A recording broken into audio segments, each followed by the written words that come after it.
Là, on est dans la première étape de résidence, de création pour Frères de Sang, qui c'est le nouveau spectacle de la compagnie. Le point de départ, c'était travailler sur la fratrie.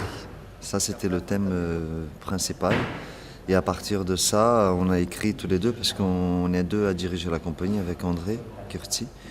Et en fait, on parle de cette fratrie avec les liens familiales qui puissent avoir dans une famille, les conflits, le rapport à la mère. Et à partir de ce grand thème qui c'est la fratrie, on a écrit une trame sans parole, parce que nos spectacles sont visuels. C'est un travail avec la marionnette, des objets, enfin c'est un théâtre d'images, tout en étant dans nos récits, parce que nous on aime raconter des histoires.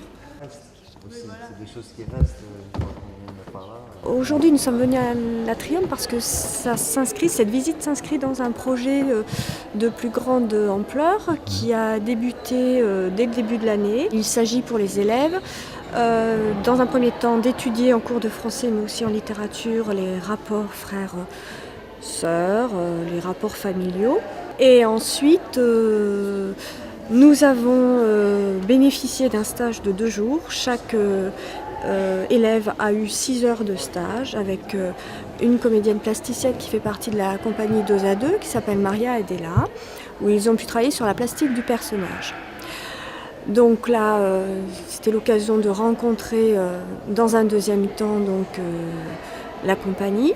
Enfin, chaque créateur qui travaille avec Arthur et André, qui vous ont parlé ce matin, vient à des moments donnés de ces 5 mois pour venir construire soit le décor, soit les marionnettes, les costumes, enfin tout ce qui va constituer un spectacle. Voilà. Donc je vais laisser Natacha se présenter. Là, elle est en train de travailler, on ne va pas la déranger longtemps. Mais... L'enjeu, c'est de faire 2 marionnettes. J'ai utilisé la tête d'un être vivant, on va dire, où je fais une empreinte de visage. Je ne sais pas si vous avez déjà vu cette technique, on met le banc de plâtré sur le visage.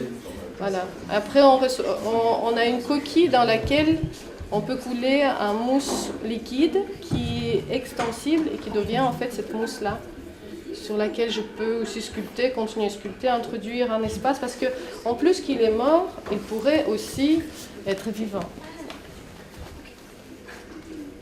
Donc être manipulé par le... Donc voilà, s'il y a un moment que le père a un flashback et les comédiens ont envie de lui parler, il peut le manipuler.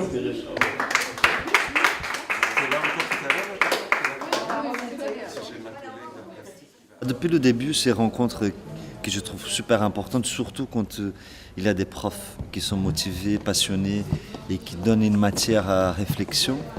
Et du coup, quand ils viennent nous voir, il y a un désir d'échange, parce qu'ils sont dans un thème, ils sont dans un univers. Et après, c'est rencontrer un autre univers et comment, en fait, leur vision d'un thème rencontre le nôtre. C'est un vrai travail. Il y a un atelier qui a été fait, une prof qui les a donné un thème, ils nous rencontrent après les metteurs en scène. Là, il a un vrai travail de préparer de nouveaux spectateurs ou même de nouveaux artistes. Et ça, c'est très important. Par la suite, le projet continue, en fait, jusqu'en mars.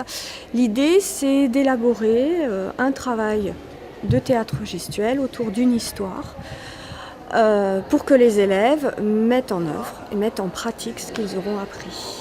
Très modestement, de faire une petite pièce qui sera filmée par l'atelier cinéma et d'élaborer un petit travail artistique. Voilà.